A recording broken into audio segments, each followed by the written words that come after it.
वैराग्यमूर्ती वामन भाऊ महाराज आणि संत भगवान बाबा महाराज यांच्या संयुक्त पुण्यतिथी निमित्त हा दुसऱ्या वर्षाचा हा अखंड हरिनाम सप्ताह आहे।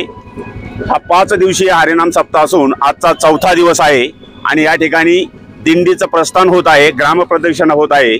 संध्याकाळी तारकेश्वर गडाचे आजीनाथ शास्त्री महाराज यांचं कीर्तन होणार आहे आणि उद्या सकाळी या वामन भाऊ मंदिर परिसरामध्ये जे ब्रह्मचैतन्य महाराज पावरे महाराज यांचं काल्याचं कीर्तन होणार आहे। 5 दिवसाचा जो कार्यक्रम आहे, सकाळी काकडा, त्यानंतर ज्ञानेश्वरी वाचन आणि दुपारी हरिपाठ आणि संध्याकाळी हरिकीर्तन असा हा कार्यक्रम चाललेला आहे। नाश्ता, दुपारचं जेवण आणि संध्याकाळचं जेवण असा हा कार्यक्रम नित्यनेमाने चालू आहे आणि दुसऱ्या वर्षातला आजचा हा 4था दिवस आहे। तो गरजे आपल्याला माहिती आहे।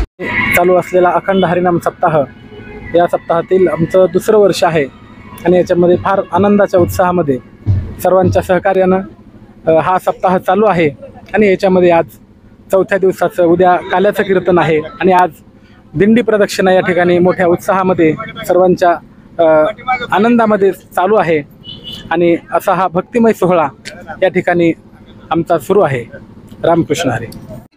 श्री संत वामन भाऊ महाराज आणि श्री संत भगवान बाबा महाराज यांच्या संयुक्त पुण्यतिथीच्या निमित्ताने हा पंचदिनी सप्ताह या ठिकाणी संपन्न होतोय आणि या संत वामन भाऊ प्रतिष्ठानचे अध्यक्ष एन.टी. भाऊ गर्जे आणि सर्व सदस्य या सप्ताहामध्ये अतिशय मनोभावी सेवा करत आहेत। या परिसरातील सर्व माता भगिनी आणि पुरुष मंडळी अतिशय मनातून हा सप्ताह यशस्वीरित्या पूर्ण करण्यासाठी सहकार्याची भावना या ठिकाणी दाखवत आहेत आणि ब्रह्मचैतन्य महाराज यांच्या आधिपत्याखाली हा जो सप्ताह चालू आहे आणि या ठिकाणी जे वारकरी शिक्षण संस्थेचे विद्यार्थी आहेत हे घडवण्याचं काम, अतिशय पुण्याचं काम या ठिकाणी या प्रतिष्ठानच्या माध्यमातून होत आहे आणि म्हणूनच आष्टी आणि आष्टी परिसरातील सर्व भाविकांसाठी अतिशय मोलाचा आणि अतिशय भक्तिमय वातावरण या ठिकाणी निर्माण झालेलं आहे।